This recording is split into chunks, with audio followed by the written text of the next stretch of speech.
Good afternoon. Thank you again for being with us. And I know you had a full agenda through the day, looking at all of the items that we had on our agenda, the research topics and the work that's been done. It's very impressive, and it's going to be extremely helpful in developing a recommendations for a revised strategy. With that thought in mind, I want to take this opportunity to review where we are, in terms of making our next steps. What are the things that we have to do in order to move forward with the UNRBA's reexamination of stage two? At this point, I think you can probably recognize that Falls Lake is certainly one of, if not the most studied reservoir in North Carolina. I say that with some level of knowledge. I worked for the regulatory agency for almost 30 years, and one of our technical advisors, our technical matter experts, Jay Sauber, ran the lake monitoring program for about 3 decades. So Falls Lake has a really a great reservoir of data and information, and so we're trying to ferret through that and work through it so that we can use that to develop an effective model for testing a series of models, as I mentioned earlier this morning, series of models that would help us test different management strategies. So we've got stream flow data, water quality data from different agencies, different organizations. We've got bathymetry that we collected in the lake. We've got information on water movement. We've got stage information from the Corps of Engineers. We've got rainfall data. We've got very complex rainfall modeling to calculate flows in the tributaries. This is one of the most well covered watersheds in the country in terms of understanding water movement and how non-point sources are running into the lake. Lake sediments has been a big area of concern. The modeling that was done in the Jordan showed that lake sediments were critically important to the longevity of how nutrient management, how long would it take nutrient management to have an impact on the reservoir of nutrients in the bottom sediments. And we have a lot of lake water quality data that we can look at and calibrate to that helps us out in moving the process forward. We have been today is another part of our effort to make sure that we are clear, that we have been transparent in our communication, and that we are collaborating with all of our interested parties to maximize our success. I mean, I know that's something that we say all the time. We want to do that, but I've never really been involved in an organization that's had more opportunity for people to engage than this one. We have met monthly for the Path Forward Committee, which is our steering committee, for the last many years, and those are open meetings, and we've had lots of other folks attend and ask questions. We certainly don't discourage any question from the floor. It's not just the members of the UNRBA that are there. Everyone gets an opportunity to discuss that. We've met with other interest groups in the watershed. I've certainly met with many of the local governments, the whole local governments, their governing boards there. We've opened up the doors to all of the activities that we're doing. We've had stakeholder meetings. We've had technical stakeholder sessions. This year we're using this symposium as our stakeholder process, and we appreciate all the input through the participation portions of this meeting. But we also are going to have a technical stakeholders meeting in the fall. And I just want to illustrate, a lot of you have heard of the interim alternative implementation approach that uses investment as a basis for doing activities that offset impact from existing development. That has been a successful process that's involved a number of different interest groups and stakeholders. And so that's a model for us moving forward that we can hopefully accomplish the same thing with a recommended strategy. Completing the recommendation for a RISE strategy, we have I told you this morning kind of where we are, but let me just review that again. We're working to finalize our models, calibrating to the models on hydrology, on flow, on hydrodynamics, and then on water quality. And so we're in the midst of that. We're in the midst of the water quality for the watershed model. We're in the midst of beginning all of the calibration on the lake models. We are working hard to make sure that we have models that have high ability, that have amazing ability to accurately predict what kind of impacts are going to occur from loading in the watershed.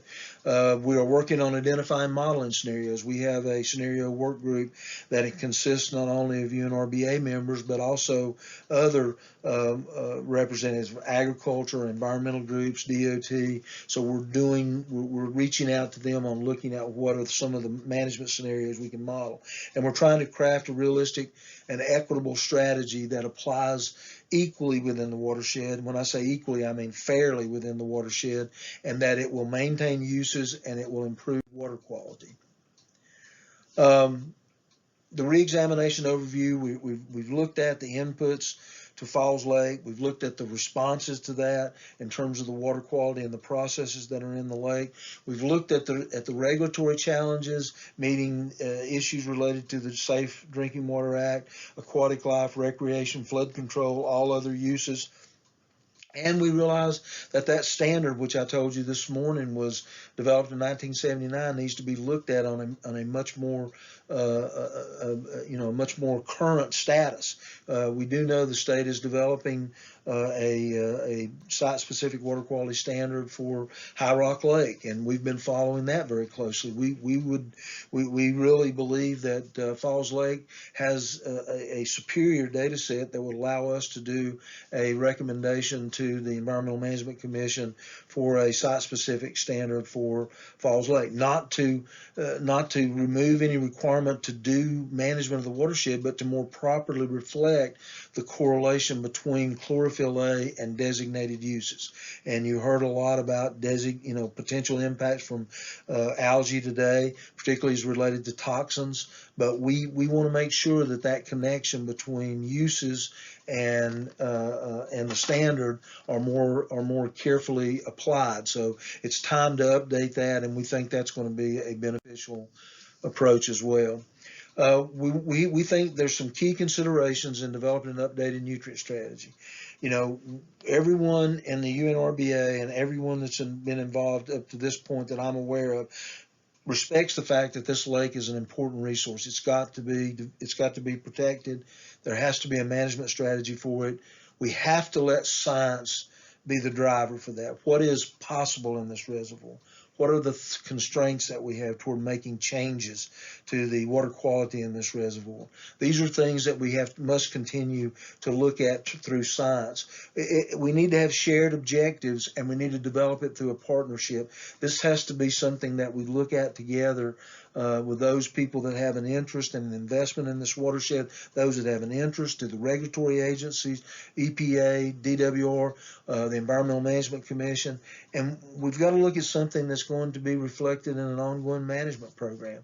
We know that the lake is going to be there for a long time, and it's going to be in a position and a situation where it's going to be used as a water supply, it's going to be used as a recreation. So we have to look at this as a long-term commitment. It has to be something that we understand that it's not going to be, we can't just turn a dial and do the things in this watershed. It's going to take effort to do that, and by saying it's ongoing, we need to make it a reasonable and manageable approach to it. So that's very important in coming up with a updated management strategy. There's the timeline for the revised strategy. We use this particular chart to illustrate where we are. I would note at the top the double arrow bars up there.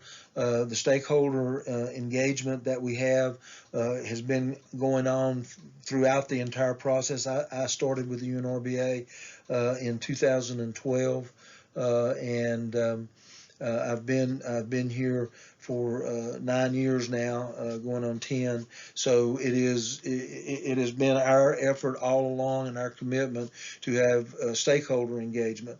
In 2016, when the General Assembly created the UNC Policy Collaboratory, there was a lot of people had comments on that and thoughts on that, and certainly we looked at that.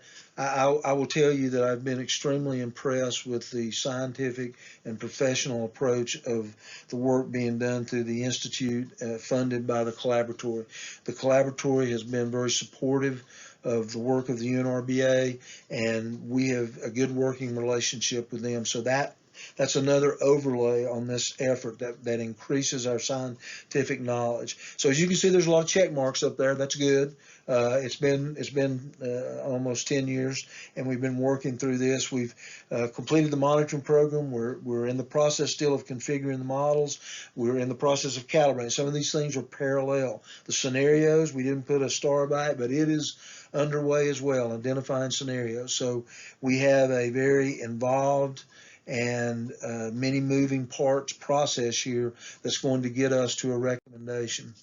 It's an unprecedented scientific effort in North Carolina.